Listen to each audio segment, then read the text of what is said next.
Right, if you just tuned in, this is the step that we're doing today. This is still considered first coat. He's just filling the recess. They used to do it by trowel, but now they just run a box soon after.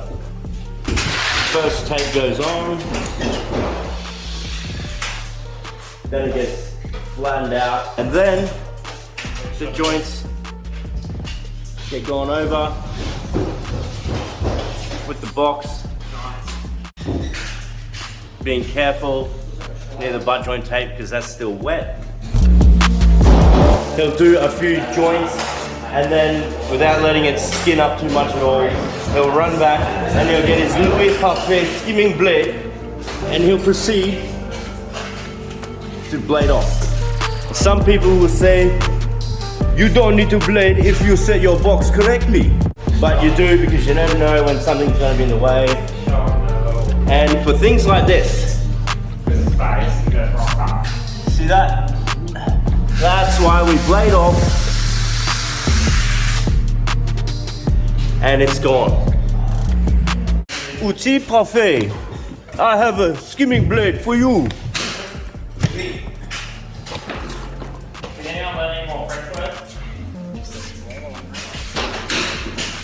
Oui? Oh, here we go. We're gonna test out the new skimming blades from Max. They got a nice profile on them, don't they?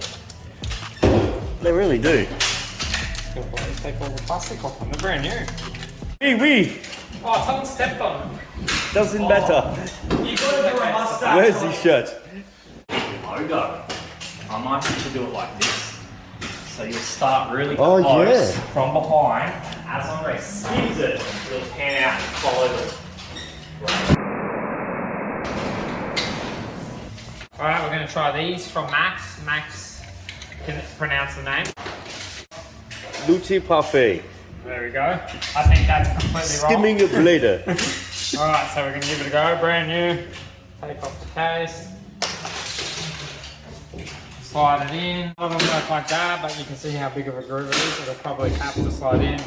Lift those to get it through, and then just push it to the center, and then knock it down. Then you've got the little wing nut that must changes the angle. You got this, open it, extends it all the way till it's out. So you can have a shorty handle if you want. Lower that down to about here.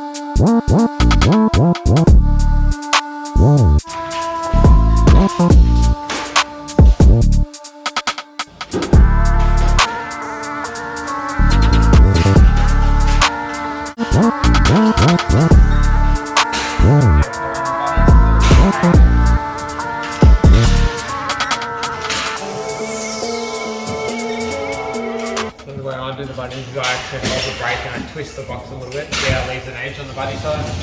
Just so it doesn't catch the buddy and rip it off. But sometimes it does anyway. Yeah. And then you get the yellow hunting and back and hunt up and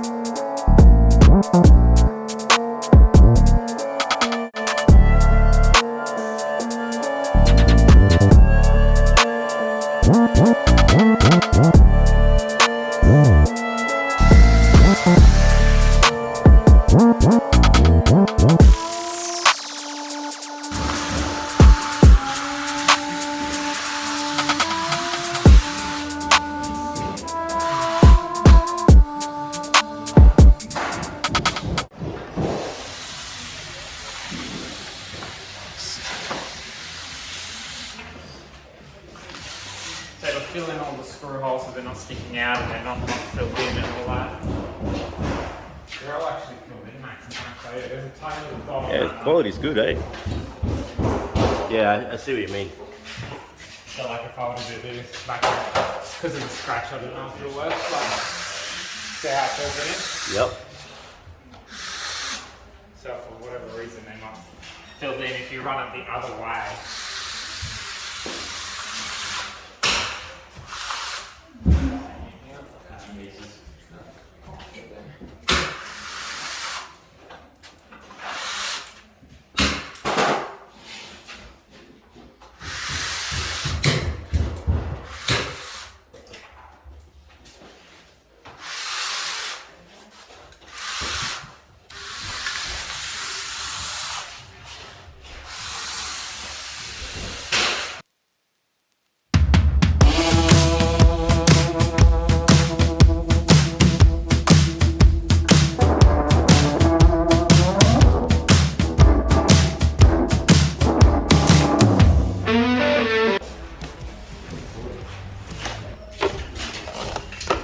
Get a mud pump. Yeah. We just don't want to wash the pump. Yeah. On base at least, you know, we use it for all the other coats. Topping where you're using many, but if I'm only using one bucket's worth, then I have to go and pull the whole pump apart and whatnot. There's so many like things in it, you gotta wash it so well because this base just goes rock hard and it'll ruin the pump.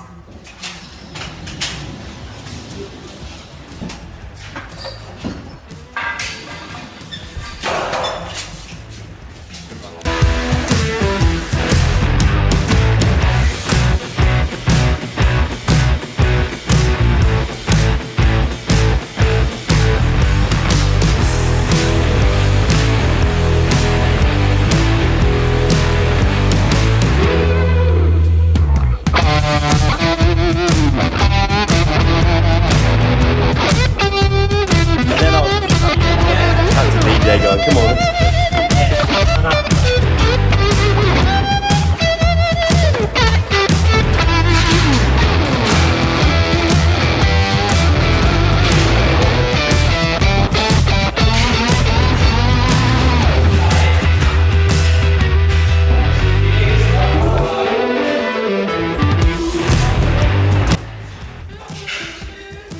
This is tiles on the ceiling, so I'm going to keep it nice and close.